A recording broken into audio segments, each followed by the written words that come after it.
Merci Monsieur le Président et Madame Azaz, vous avez pu effectivement très largement vous exprimer et c'est tout à fait normal. Je demande le même respect si c'est possible et le respect qu'on peut avoir pour les agents qui ont le droit d'écouter ici dans cet hémicycle aussi des opinions contradictoires puisque nous ne sommes évidemment pas d'accord sur ce sujet. Et j'ai entendu beaucoup de choses. J'aimerais rappeler effectivement à Madame Azaz d'abord qu'il y a un cadre légal qui n'était pas respecté jusque-là. Je suis désolé de le dire.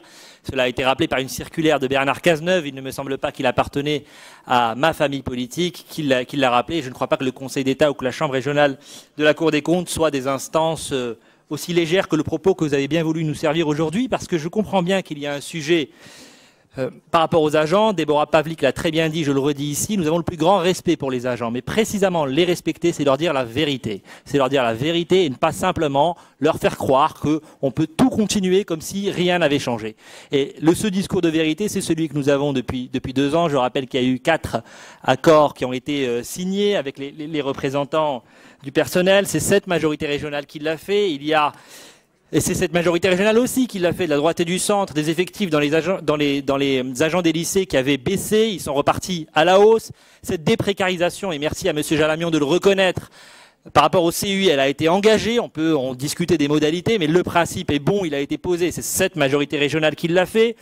Nous avons, encore une fois, le télétravail. Moi, je suis content que tout le monde s'en félicite, mais c'est cette majorité régionale qui a choisi de le déployer sur jusqu'à 80% des agents des lycées qui pourront en bénéficier dans le cadre d'un déménagement, pardon de le dire, plutôt que d'être éparpillés sur 11 sites différents où les agents pourront avoir un fonctionnement plus optimal. Donc le respect des agents, ce n'est pas simplement de profiter d'un sujet comme celui-ci, important pour faire revivre un vieux clivage, et vous reprochez à la présidente de ne pas être là aujourd'hui. Je ne crois pas que sa présence ou son rôle dans une opération comme celle-là, dans un sujet comme celle-là, dans le dialogue que vous décrivez, c'est simplement d'être là sur la photo au bon moment. Et en l'occurrence, vous nous avez démontré que vous étiez davantage sur une politique d'apparat pour être là, précisément sur la photo, comme vous en avez fait la démonstration hier, mais vous ne tenez pas un discours de vérité vis-à-vis des agents qui doivent comprendre qu'à la fois, il y a un changement,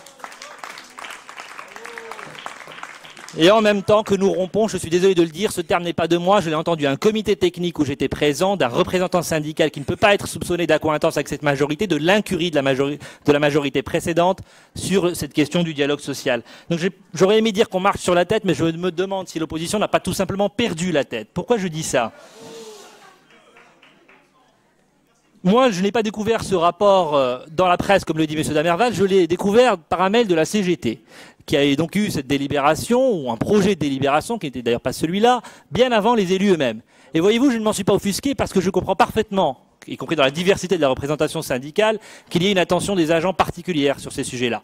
Et ce dialogue, il a eu lieu, je suis désolé de le dire, vous ne pouvez pas nous reprocher à la fois de livrer cette délibération en retard et en même temps d'avoir respecté le comité technique qui a dû se réunir à 2 reprises, et vous avez joué à instrumentaliser cette montée, cette démagogie, je suis désolé d'utiliser le terme, qui consiste à faire croire aux agents, encore une fois, que rien ne peut changer, qu'il faut garder, par exemple, ces 2 jours du président. J'adore ce terme, qui ont été donnés comme cela, en dehors de tout cadre légal. La réalité, c'est que le métier doit changer, que l'attractivité de la fonction d'agent régional ne doit pas se jouer sur une durée légale qui est en dessous du cadre légal, mais vraiment sur le confort, le bien-être au travail, et c'est ce qui a été engagé par cette majorité depuis le départ. Je rappelle là aussi les nouveaux équipements dont ont pu bénéficier les agents des lycées. J'ai eu moi-même l'occasion de le constater à de nombreux déplacements.